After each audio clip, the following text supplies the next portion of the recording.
लाख कोशिशों के बाद भी क्या आपका धन नहीं बचता है? आप धन बचाने के पुरजोर प्रयास करते हो, पर कहीं ना कहीं धन पानी की तरह रास्ता बना के निकल जाता है। आपके धन ना होने के कारण, आपके जीवन में धन के अभाव होने के कारण आप जीवन की बहुत सी ऐसी एक इम्पॉर्टेंट चीज़ों से चूक जाते हो, बहुत से ऐसे इम्पॉर्टेंट काम से चूक जाते हो जो अगर हो जाते तो आज के जीवन में आज आप रंक नहीं, आज आप राजा होते। तो ये क्या कारण होते हैं जो कि हमारे धन में सेंध लगा के उसे लेकर चले जाते हैं?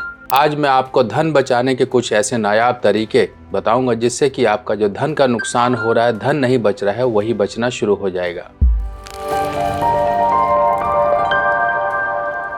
तो दोस्तों, अगर हम कुंडली की बात करें तो बहुत ही टेक्निकल पॉइंट्स होते हैं, क्योंकि कुंडली के हर एक भाव से कहीं ना कहीं किसी न किसी प्रकार से धन जुड़ा होता है। मान लीजिए 11वां भाव है तो वो आपकी अपनी ज़ाती इनकम है। 7वां घर है तो वो आपका ऐसा धन है जो कि एक्स्ट्रा पड़ा हुआ है। 9वां घर है तो आपका पिता बाप दादा से लाया हुआ धन है। दूसरा घर है तो वो ऐसा धन है जो कि ससुराल से मिला धन है।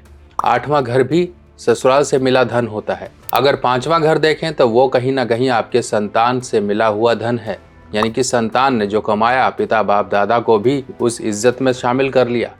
तो इसी तरीके से कई भाव हैं, तो ये बहुत सारे टेक्निकल पॉइंट्स हैं, फिर इनको देखना ये सब मैं आपको इस टेक्निकलिटी में नहीं उलझाऊंगा। सिंपल सी एक सीधी सी बात बताऊंगा। जब भी हम धन की बात करते हैं, हम देखिए जानते तो बहुत कुछ है, पर जब आजमाने की बात आती है तब कहीं ना कहीं हम उलझ जाते हैं कि ये करें कि ये करें। आपको कहीं कुछ नहीं करना। सिंपल से 2-3 काम ऐसे हैं जो अगर आप नियमित रूप से करते रहेंगे तो आपके जीवन की धन की परेशानियां ऑटोमेटिकली धीरे धीरे आपके जीवन से दूर हो जाएगी। अब ये धन परेशानियां कैसे देता है कि आप धन तो ला रहे हो घर में, आप घर में रख रहे हो या फिर आप कहीं पर जमा कर रहे हो, पर एकदम अचानक से कुछ ऐसी परेशानियां या ऐसे खर्चे आ जाते हैं कि वही धन आपका आपसे दूर हो जाता है। यानी कि आप पानी को नहीं संभाल सकते हो।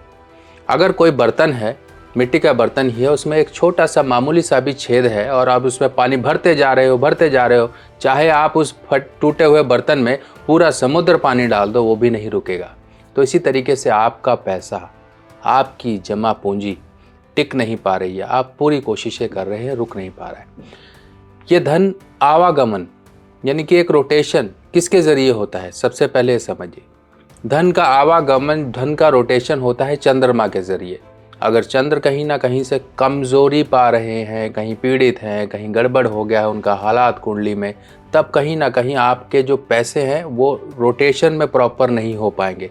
जो पैसे का एक घुमाव है, लेन देन है और आखिरी में एक बचत होती है, वो कहीं ना कहीं आपकी गड़बड़ हो जाएगी। चाहे बिजनेसमैन हो, चाहे घर में पैसा जोड़ते हो, चाहे आप नौकरी वाले हो, चाहे आपको पैसा मिला है, चाहे पेंशन है, चाहे कुछ भी है, आपका पैसा आपके हाथ में नहीं रहेगा, आपकी जेब में नहीं रहेगा। फुर्र ऐसे उड़ेगा जैसे नोटों को लग गए हो पंख। अब दूसरी तरफ वो ग्रह होते हैं जो कि हमारे धन को शुभ कार्य तरीके से बढ़ाते हैं, यानी कि बृहस्पति। अब सिर्फ और सिर्फ 2 ग्रहों पर ही हम सारी की सारी जो परिस्थितियां हैं और आपके जीवन में ये सारी की सारी अनुकूल और प्रतिकूल परिस्थितियां बनती हैं, ये सिर्फ और सिर्फ 2 ग्रहों की वजह से बनती हैं। बाकी ग्रहों का तो सपोर्ट आता ही है, पर मेजॉरिटी यानी कि मुख्य रूप से इन्हीं 2 ग्रहों का सपोर्ट है।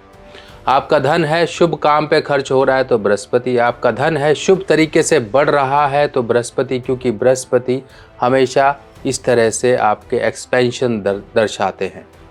तो अब यहाँ पर एक क्वेश्चन का और आंसर आपको मिल जाएगा।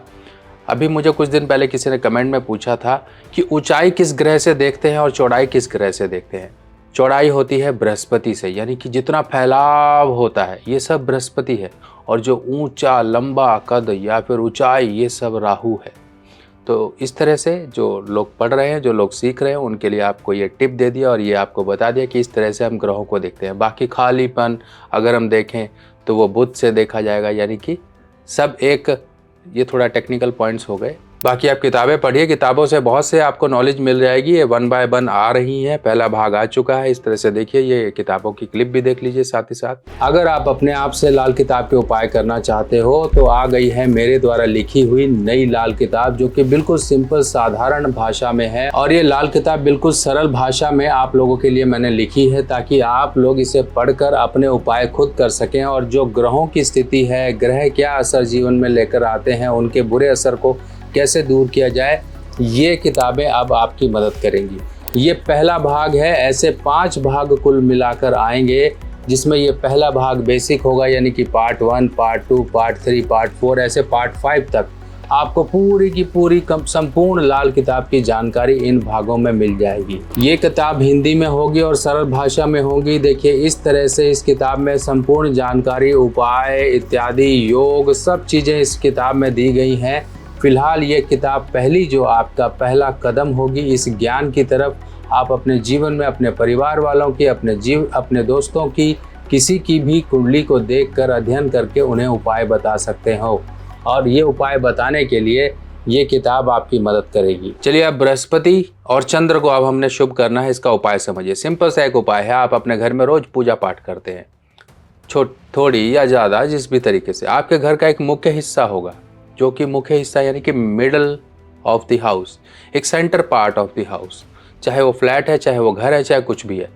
आप अपने घर के पूरे हिस्से को देख लीजिए और ये तय कर लीजिए कि वो घर का सेंटर पार्ट क्या है। उस पार्ट को एक तो खाली करिए। अगर वहाँ पे अबाड़ कबाड़ कुछ भी रखा हुआ है, अलमारी रखी या कुछ भी, उसको थोड़ा इधर उधर सरका दीजिए। थोड़ी सी जगह चाहिए, कम से कम आपको इतनी जगह मिल जाए 1 बाय 1 फुट की, वही बहुत है, वही आपके उपाय के लिए हो जाएगी। अब आपने रोज़ क्या करना है, आपको रोज़ लेना है दूध और गंगा जल, और इन दोनों को आपस में मिला लीजिए और उसमें थोड़ी सी इस तरह से केसर मिला लीजिए। ये सूखी केसर होती है, ये केसर मिला लीजिए। आप अच्छी तरह से उसे 1 पंखड़ी निकाल के, 2 पंखड़ी निकाल के उसके अंदर मिला लीजिए। बिल्कुल छोटा सा छींटा देने के लिए ही चाहिए, ज़्यादा नहीं मिलानी है। मिला लिया आपने केसर मिला के उसे अच्छी तरह से मिला लीजिए। अब आपने क्या करना है, पहले तो आप उस मध्य स्थान में जाके इस तरह से छींटा दीजिए अपनी अनामिका उंगली से। अनामिका उंगली से इस तरह से छींटा दीजिए और अपने मन ही मन प्रार्थना करिए कि आपके घर की जो समस्याएं हैं, आपके धन की जो समस्याएं हैं, वो दूर हों। हमारे घर में शुभता है, हमारे जीवन में शुभता है। इस तरह से ये आप अपने देवी देवताओं का, अपने पितृ देवताओं का, अपने इष्ट देवी देवताओं का अपना ध्यान करके इस तरह से आपने ये करना है। अब दूसरा काम क्या करना है?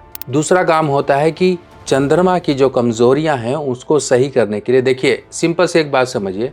अगर आपको आज परेशानी हो गई तो आप अपने जानने वालों को, अपने मित्र को, अपने सहयोगियों को, आप अपनों को ही याद करेंगे। तो इसी तरीके से जब भी किसी ग्रह की पीड़ा हो तो डायरेक्ट उसके उपाय ना करके उसे किसी मित्र से शामिल करा दीजिए, तो उसकी तकलीफ़ें दूर हो जाएंगी। मान लीजिए आप हॉस्पिटल में पड़े हो, कोई नहीं आया, आपका एक दोस्त आ गया, तो आपको कितना एक मानसिक सुकून मिलेगा, आपकी हिम्मत बढ़ेगी। वो हिम्मत जगा के चला गया आपकी, यार कुछ नहीं होगा, चिंता ना कर, बाद में फिर बैठेंगे, फिर करेंगे पार्टी, तो जल्दी या ठीक हो गए। देखो आपके अंदर कैसे हिम्मत आ जाएगी। मान लीजिए आप कि कोई महिला मित्र आ गई और आपको उसने थोड़ा सा हौसला दे दिया कि चिंता मत करो, हम दोबारा से चलेंगे, एंजॉय करेंगे, कोई बात नहीं है, ये तो लगा रहता है जीवन में, आपको बहुत कुछ करना है। इस तरह से थोड़ा सा मन के जो एक ढांढस बंधा जाता है जब कोई, तब बड़ी से बड़ी बीमारियां छू हो जाती हैं। इसी तरीके से जब भी आपके चंद्रमा, आपके धन के ग्रह खराबी पा रहे होते हैं, तब ऐसे केस में मैं आपको हमेशा कहता हूँ कि इस तरह से देखिए, ये सुनहरे रंग का मोती है। इस तरह से सुनहरे रंग का मोती आप चांदी में बनवा के अनामिका उंगली, इस चीज़ का ध्यान रखिए, अनामिका उंगली, लोग छोटी उंगली में पहनते हैं, नहीं, आपको अनामिका में पहनना है। क्यों? क्योंकि यही उंगली सूर्य की भी मानी जाती है, यही उंगली मंगल की भी मानी जाती है। और यहाँ पर हमने सभी मित्र ग्रह संबंधित एक साथ मिला दिए, यानी कि चंद्र का मोती, सुनहरा रंग इसका बृहस्पति, और साथ ही साथ ये उंगली। अब सोचिए, आप खुद ही आप समझ गए होंगे कितना आसान है ज्योतिष को समझना। और यहाँ पर कुछ चीज़ों का हेर फेर करना होता है, बस ये नहीं कि आप लंबे लंबे अनुष्ठानों, लंबे लंबे उपायों में फंसे रहे। ये गोल्डन कलर का मोती कोई भी पहन सकता है। मैं अक्सर वीडियोस में बताता हूँ, अक्सर लोगों को आपको ये जानकारी देता हूँ कि सुनहरे मोती को पहनने के लिए आपको कोई राशि नहीं देखनी, कोई कुछ नहीं देखना है।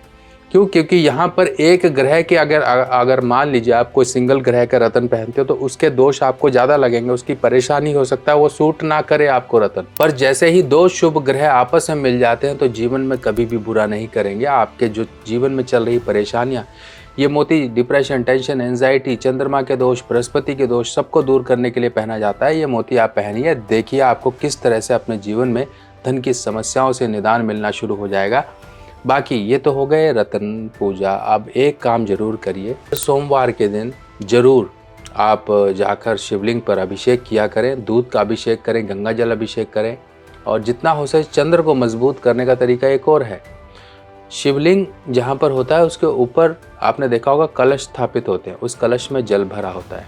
अगर कभी मौका मिले तो ये कलश आप जरूर किसी धर्म स्थान में डोनेट करिए और वहाँ पे अपने हाथों से स्थापित करवा के आइए। कोई छोटा मंदिर है वहाँ तो इजीली हो जाता है, जहाँ पर व्यवस्थाएं नहीं है वहाँ पर आप व्यवस्थाएं करिए। शिवालय जितना है, शिवालय की व्यवस्थाओं पर ध्यान दीजिए। देखिए जीवन में भोले बाबा आपके सभी कष्ट, सभी परेशानी और जीवन में घुला हुआ जहर पी जाएंगे। आपके जीवन में होगी सुख और शांति।